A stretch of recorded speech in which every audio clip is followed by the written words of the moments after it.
C'est bon. Jean-Claude, en quelques mots, rappelez-nous ce qui se cache derrière ces sigles de l'Hydre et de Saratec. Eh bien, l'Hydre, c'est l'Institut pour le développement des radiocommunications par l'enseignement. C'est une association loi 1901 créée il y a plus de 20 ans maintenant et dont l'objectif est de former les jeunes au radioamateurisme et de porter un peu le radioamateurisme dans l'école. Le Saratec, par contre, c'est un salon qui est organisé par l'association. C'est un salon annuel, le salon des du radioamateurisme et des technologies, le Saratec. C'est un salon qui, tous les ans, a beaucoup de réussite et a acquis au fil des années une grande notoriété. Depuis la fondation de l'Hydre, combien de Saratec ont été organisés et dans quel lieu?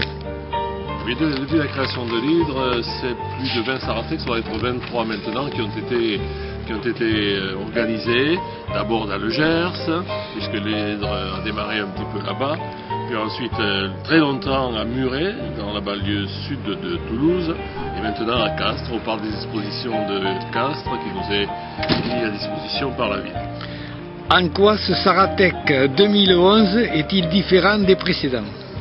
On ne peut pas dire qu'il soit vraiment différent des précédents. Saratec, c'est tous les ans le point de rencontre des radioamateurs du Grand Sud et même au-delà, puisqu'on a des gens de 7 pays d'Europe qui étaient présents cette année.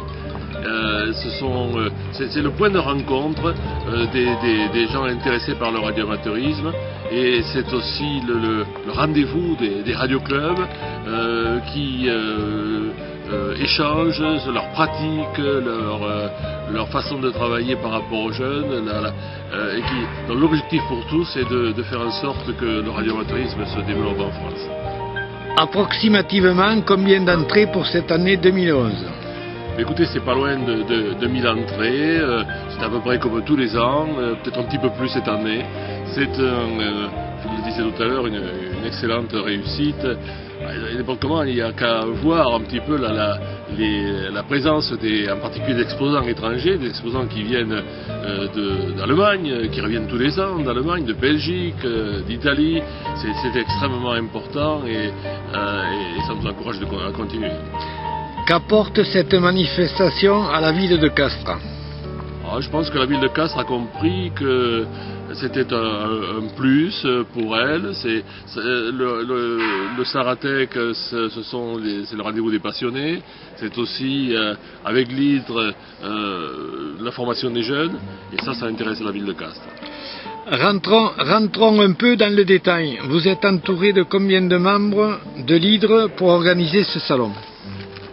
Les membres de l'Hydre sont tous des bénévoles essentiellement du sud-ouest.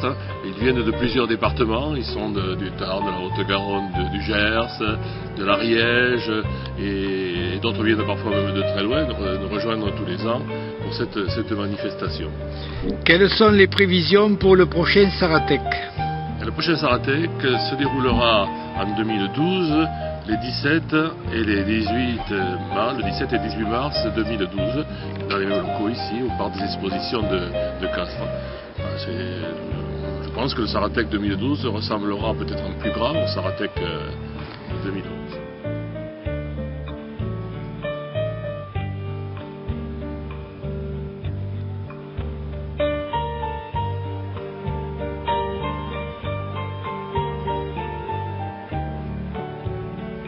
Quelle est la plus proche activité organisée par l'Hydre? Alors l'Hydre, vous savez, n'a pas l'objectif uniquement d'organiser un salon, c'est même pas cela au départ. Le salon, c'est un point de rencontre de tous les passionnés. L'Hydre a pour objectif de former les jeunes ou les nouveaux radioamateurs, s'agissant des jeunes en particulier. Un gros travail est fait auprès des écoles. Et cette année, les 31 mars et 1er avril, une grosse opération montée à Sellis. Sellis, la ville mythique de la radio, la radio avec les navires en mer. Sellis reçoit donc à plus de 500 jeunes scolaires d'école primaire, plus de 500 jeunes qui seront là avec leurs enseignants pour passer dans différents ateliers et découvrir la radio. Jean-Claude, merci de nous avoir accordé cette interview et bonne chance à l'Hydre. Merci à vous et j'espère avoir l'occasion je pense qu'il y aura une bonne réussite à celle-ci et j'espère vous retrouver l'année prochaine.